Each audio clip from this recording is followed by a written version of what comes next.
Hi everyone, welcome back, or welcome if you're new to the channel. I have done a haul recently of all of my first order from Hobonichi, which I got from Minimaru here in Melbourne, and it included all of the Spy family range except for the two vegan leather ones. So today what I thought I'd do is show you, well, I haven't tried it myself, but I think this pen that I bought is going to be perfect for this book. This is the Hobonichi HON, so it's an A5 size, exactly the same as the cousin, except that it has the hard cover on it. And I chose the Spy family range because I don't know, something about this spoke to me. So I watched the series, well, I'm about 2/3 of the way through, and absolutely fell in love with these characters, especially Anya and Lloyd. It's just such a fun and wholesome show. And as someone commented, it's wholesome but also insane at the same time. Their overreactions, some of the characters are unhinged. It's so funny. Anyway, so the cover is beautiful. You can see it's a hardcover, or here that it's a hardcover. Spy Family is slightly raised in the gold foil there. We've got 2025 here debossed.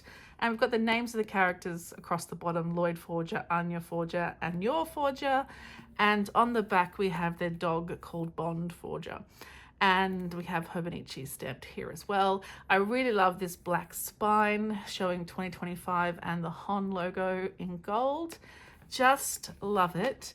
And it comes with these two bookmarks, which are a light gold and a navy. And then I've added this Midori bookmark because I think he looks a bit like Bond. I know that he's a bear, not a dog, but he just looks a bit like Bond to me. And he's having a coffee. I just think he's perfect. So what I wanted to do is see if this pen that I've bought will... Oh, let's take this out carefully because it does have my little Bond guy stuck to it. I'll take that off for the moment. And also, all of the Spy family books come with this little lamb, who I still haven't met in the show yet. So I'll just pop him in there for the moment. And this is the pencil board that comes with all the HONs. It's just clear with a dark blue or navy grid, and hopefully you can see the grid there. And it's got these lines down the side in millimeters as well. And then the pen loop is a pen clip loop. And this one is a plasticky pen loop, and it's only big enough to fit the clip of the pen. It has Hobonichi there and HON there. It's really lovely, and I have had a HON before. Let me just look at this. Where that bookmark has been, it's made a little crease in there, so I guess I won't be attaching it there anymore. Yes, so it's quite a nice pencil board. I wanted to try out this pen. I have a feeling I'm going to love it. So as you can probably see from the top there, it's a Pilot pen. It comes in this beautiful box. Now, let me just tell a quick story. I won an award at work, and they give you vouchers, and they know that I love Bookbinders Design in Melbourne. So they gave me a voucher for Bookbinders, and then it was my birthday and a milestone birthday, and my team at work all got together and pitched in and gave me more vouchers. So I used those vouchers to buy this pen. Okay, let's have a look inside. I have already looked inside, just to let you know, but I haven't really done anything with it. So I've been so interested in the Pilot Vanishing Point fountain pen. So that's what I have here. It comes with a little cartridge, and it comes with this little piece that I'm not sure what this is actually. I thought maybe it was for the nib inside, but I will leave it for the moment because I just want to ink it up and try it out. Take this little label off. It says Pilot Capless Fine Japan on both sides. And here is the pen. So if you're not familiar with it, it is actually a retractable pen. So we've got the clip at this end. I got it in the matte black, which I just thought was beautiful.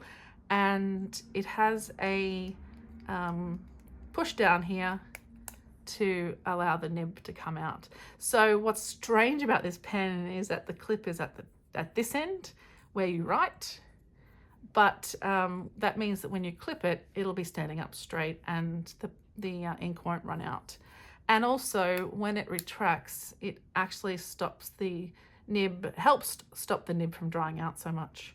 So we're going to ink it up. I've got my TWSBI just black ink here. I thought that was the best way to go. It is a nice ink that I used to use all the time in my pens. So this one comes with this really cool converter that's attached to the nib. It's very cool. I'm just going to wind this down. It's got little bearings inside of it as well, if you can see there. I'm never sure what the bearings are for. I probably should find out. Anyway, I'll wind this right down and then we'll open up the ink. Okay, let's open up this ink. I've always just kept it in the box. I don't know if I need to keep inks out of the light, but I just kind of feel like you should. This is just the standard black ink in a 70ml bottle. It's the very first fountain pen ink I ever bought, and I bought it along with the TWSBI Eco White and Rose Gold. So I will give it a little shake, even though I'm not sure it really needs it. There's no shimmering particles or anything in here. And we're going to try to fill up that nib.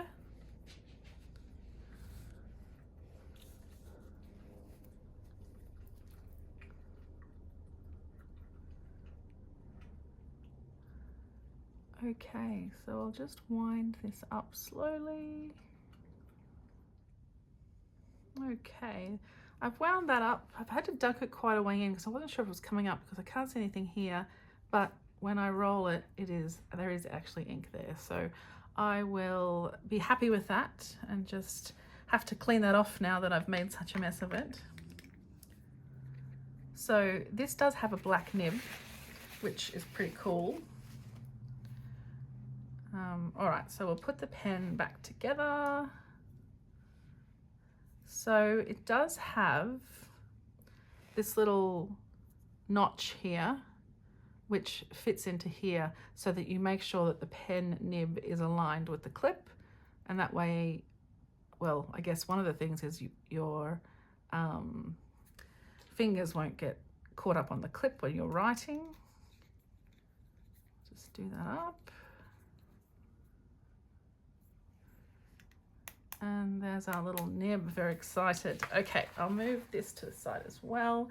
And let's try it out. I'm not going to write in that book yet. I can't quite bring myself to. But I've got last year's cousin, this year's, 2024's cousin. And we'll just find a spot at the back and write on it. Yeah, there's a bunch of blank paper here. All right, so let's see how it goes.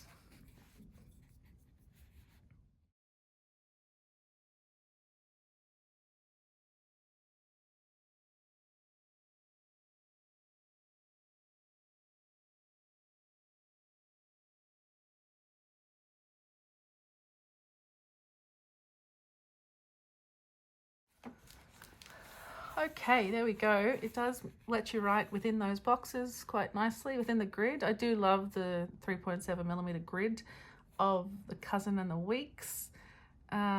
It looks like it takes my messy handwriting quite well. I'll just put that to the side. I do want to write in a weeks as well. And I have my little gifts cover from last year. It's called Take a Note. And this one is my everyday planner. It lives in my handbag.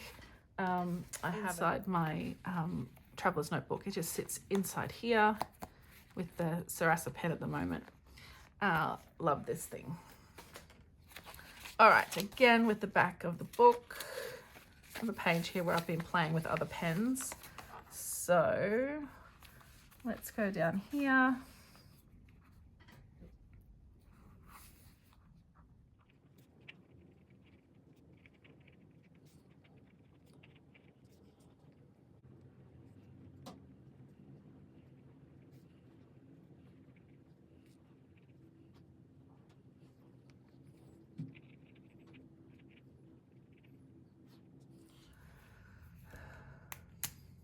Okay, here we have the writing in my weeks. I do love it. It's so nice. The ink is taking a little bit to dry, which is pretty normal, I think, for the fountain pen ink.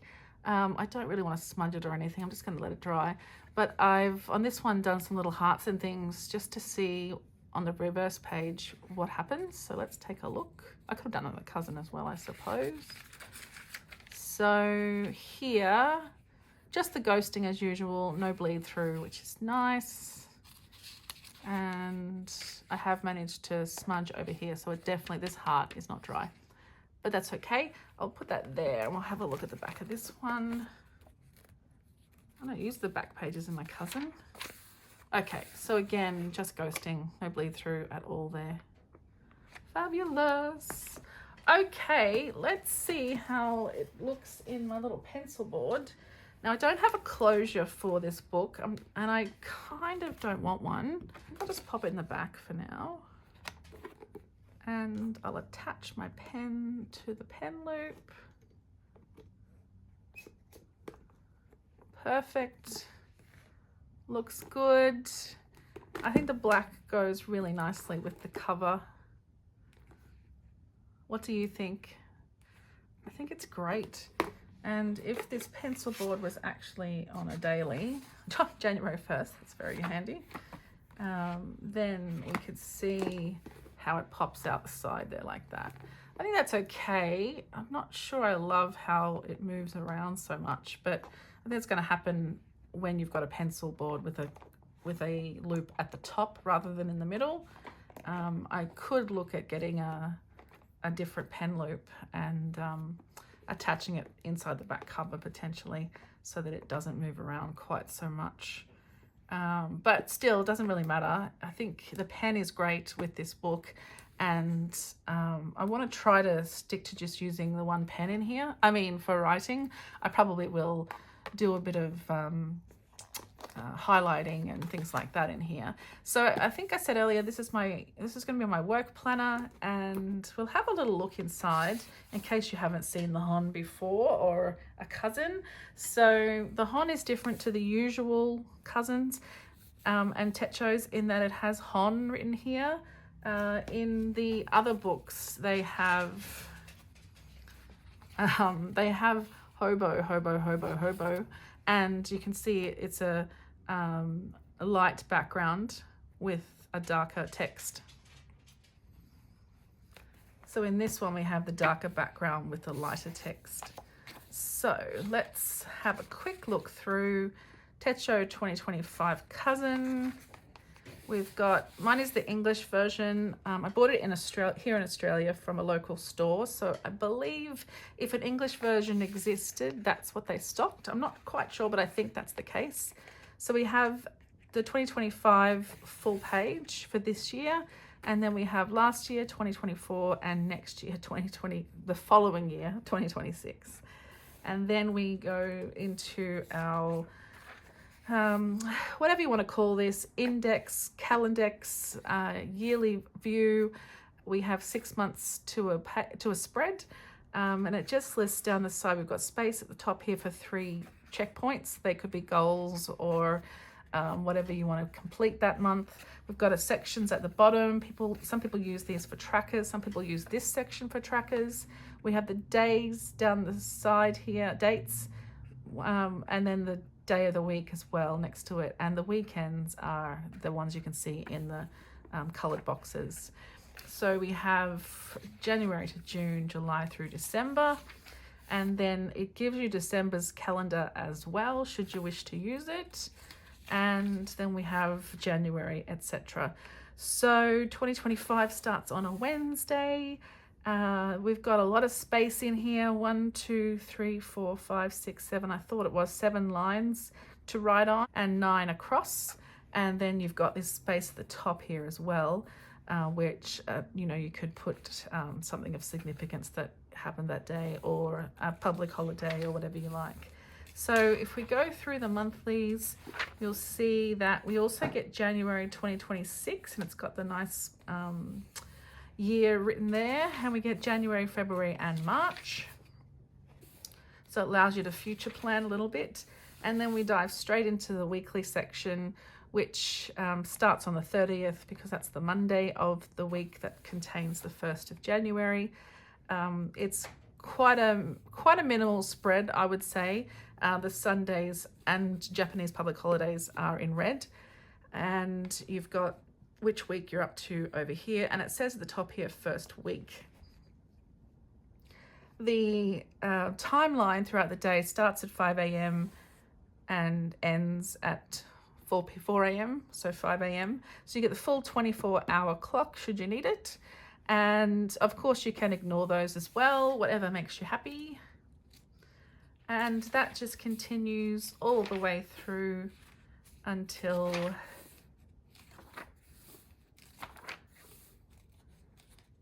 December.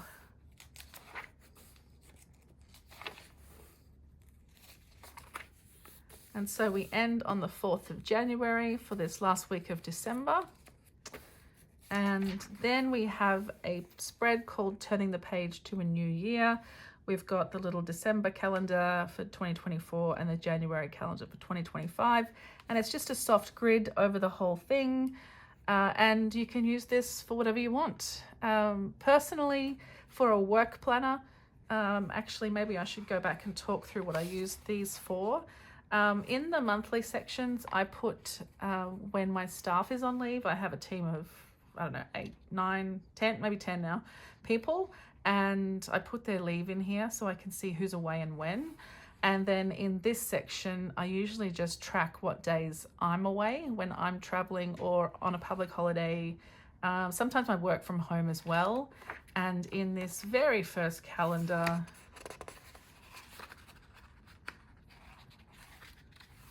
I put the all-important paydays.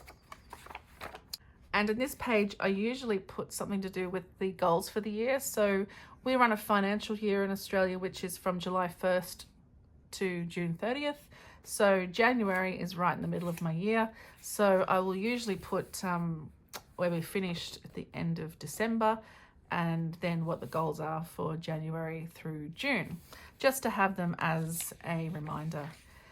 And then we have our monthly introduction page, January here, the first month. And then this is what our daily looks like. So the daily has a space for 5 to-dos, priorities, whatever you want to put at the top. It has a small timeline here that starts at 5 a.m. and goes to 3 a.m. So it's quite a tight little timeline. There is what's called the secret line running down here. You can see it's a slightly darker line than the rest of them, and it ends here at the 4 o'clock point. And this, I use it to put my timings here for meetings, and then I take notes on the rest of the page. I'm not a good daily planner, and this is why I bought this book again this year. I would like to get better at it. I just don't find myself, I think I'm too busy and too many people talking to me all the time that I just don't open this at the start of the day, which is my mistake. I really want to start opening it at the beginning of the day. So this next year, I'm hoping that I can really sort out this page and come up with a solid plan for myself. At the bottom, we do have the quotes from Hobonichi and a little calendar to show you what day you're on in the month of January. Some people don't like having the quotes here. They think it takes up too much space, but I like it. It kind of just frames out the page nicely. I think it's quite handy.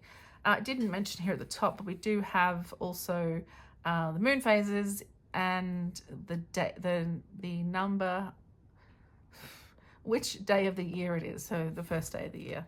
And if we move over here, we're on the second day of the year, and you can see the moon is starting to change there. So that just continues throughout the year. We do have the start of each month does have the intro page. I'm not really sure how I'm going to use this page this year. If you have any ideas for work, let me know. I'd be keen to hear from you. Probably monthly goals, I suspect, but not sure. It could just be a pretty title page even. I'm not quite sure what I'll do with it yet.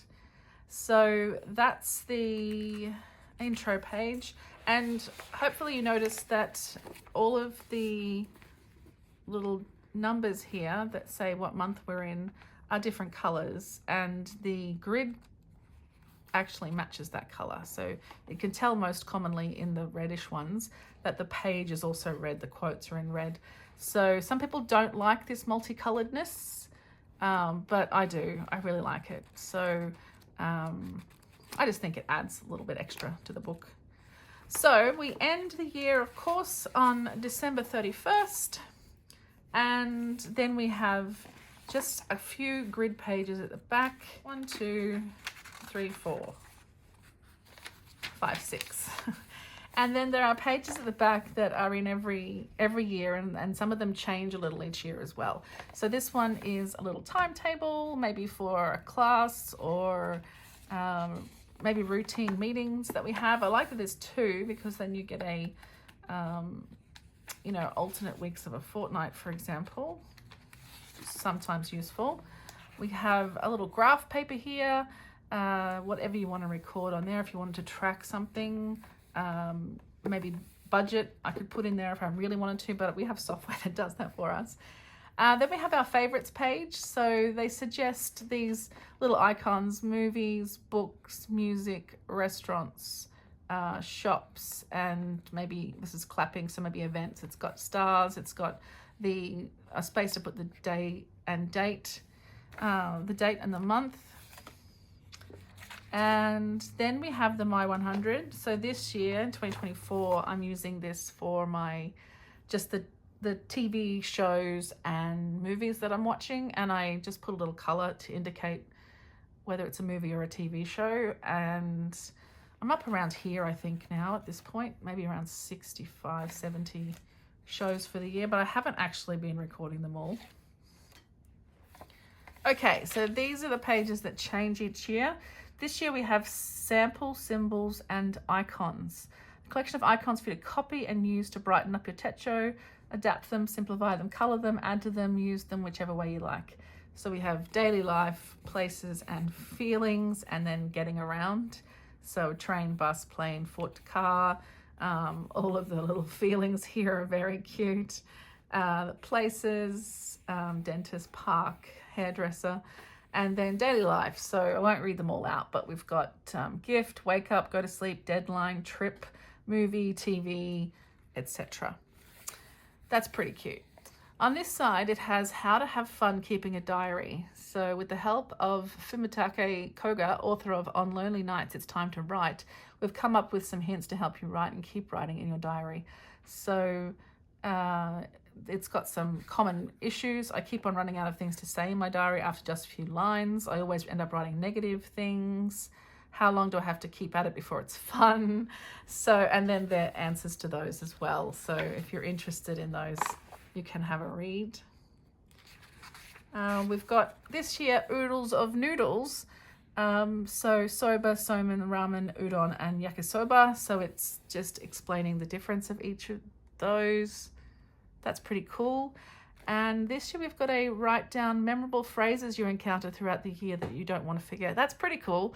I'm in client meetings a lot, and I have clients in all aspects of industry and commercial and hospitals and universities, and sometimes they say the funniest things, and I just write them in my daily pages, but it's cool to have them in here. I can put who said it here as well. I like that. That's cool. I didn't know we had that this year. Okay, so then we have the 365 checkoff sheet. If you're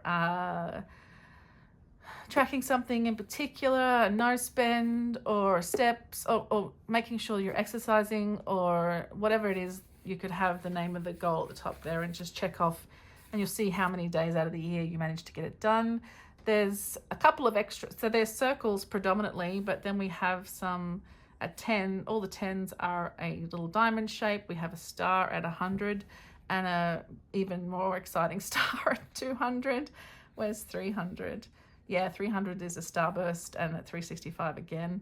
And if you didn't know, day 222 has a cat head because that's the cat day. And then we have getting the most out of your techo. So a QR code to go to the website, but then it has a list here of all of the things. It looks like this is like the contents of what's in that QR code. And last but not least, oh, not quite, a list of gifts. So you could use this for who you're going to give gifts to at certain times of the year, or people gave you gifts, you can write them in there. It has addresses here, which is name and email, address and phone and birthday. And this is the last page to put your own personal details. And then over here you have your official stamp of what number your particular Hobonichi is. So like a little serial number just for yourself. And that's the end of that. So that's a walkthrough of the cousin. If you've never seen a cousin before, the standard cousin, the non-HON cousin, if you like, is exactly the same. As I said, this one is mine from this year. This is the original cousin, and it is also in English. So you can see mine has grown a fair bit over the 2024, but I still have September through December to fill out as well. So I like, for this personal one, it's my memory keeping. I'm moving to an A6 version for this next year. I think I've bought both just in case, but at the moment I'm doing memory keeping in here and a bit of junk journaling, and I'm going to transfer that back to A6 in an avec, which is a half, which is cutting the book in half. So it's January to July and January to June and July to December. So yeah, that's what the standard cousin looks like. It just has a paper cover, and I've put a Midori Codex cover on top of this to keep it clean. It normally lives inside of an actual cover as well, a Hobonichi cover, but I've taken it out for the moment because I quite like just throwing it around on my bench. Okay, that's it from me. That's my walkthrough of the cousin HON, but also this beautiful Vanishing Point pen. As expected, I love it. And I did ask Lindsay Scribbles what size nib she uses in hers, and she said she used the fine nib, and her writing always looks like a good size in the boxes, so I thought I would pick that up as well, and it works well. So Spy family, loving it. Very, very happy with this purchase, and I'll put my little Bond bookmark back in as well because it's super cute. All right, everyone, thank you so much for watching. I hope you've enjoyed. I really did, actually. It's nice to, in September, be playing with the book that I'll be using for 2025. I probably will take this pen and use it this year in my work planner as well, just to see how I get used to it. Okay, thanks for watching, everyone. I hope you've enjoyed. Let me know what you think, and I'll see you all super, super soon. Thanks, everyone. Bye.